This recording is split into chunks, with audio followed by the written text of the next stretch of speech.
Kisah di novelnya itu dimulai dengan serangkaian insiden yang melibatkan serangan hewan aneh di Costa Rica dan juga di sebuah pulau yang bernama Isla Nublar. Semua insiden itu mulai saling berhubungan, sampai kemudian terbentuklah sebuah latar utama cerita, yaitu satu insiden mengerikan, di mana ada 3 ekor Pracampsognathus yang telah punah, yang diketahui telah membunuh seorang bayi di sebuah rumah sakit di Bahia Anasco. Nah, untuk membuktikan kebenarannya, ahli paleontologi Alan Grant dan juga mahasiswi pasca sarjana paleobotani Ellie Sattler dikirim untuk menyelidikinya. Namun tiba-tiba aja, mereka berdua malah dibawa pergi oleh seorang jutawan yang bernama John Hammond.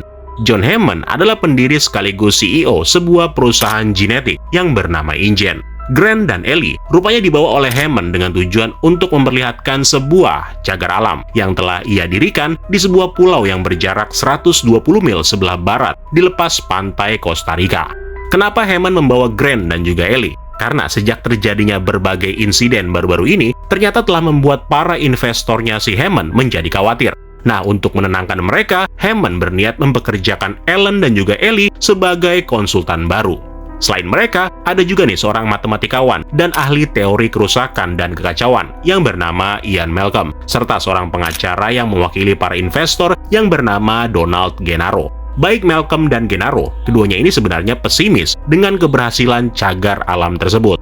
Bahkan Malcolm juga sudah memprediksi bahwa taman itu akan segera hancur, karena menurutnya taman itu berdiri di atas struktur sederhana yang tidak berkelanjutan, yang hanya dipaksakan secara gamblang pada sebuah sistem yang sangat kompleks. Selain mereka berempat, Hammond juga mengundang 2 cucunya, yang bernama Tim dan juga Lex Murphy, untuk bergabung dalam tur tersebut. Selain mereka semua tadi, ada juga para staf yang terdiri dari Insinyur John Arnold, ahli bioteknologi Henry Wu, penjaga hutan yang bernama Robert Malden, terus ada juga kepala humas Ed Regis, kepala programmer yang bernama Dennis Nedry, dan seorang dokter hewan yang bernama Harding. Nah, pada saat tiba di pulau, mereka akhirnya menyadari kalau taman itu ternyata berisi dinosaurus yang dihidupkan kembali. Para dinosaurus ini semuanya merupakan kloningan yang dibuat menggunakan DNA purba yang ditemukan pada seekor nyamuk yang terkubur di dalam ember yang telah mengisap darah fauna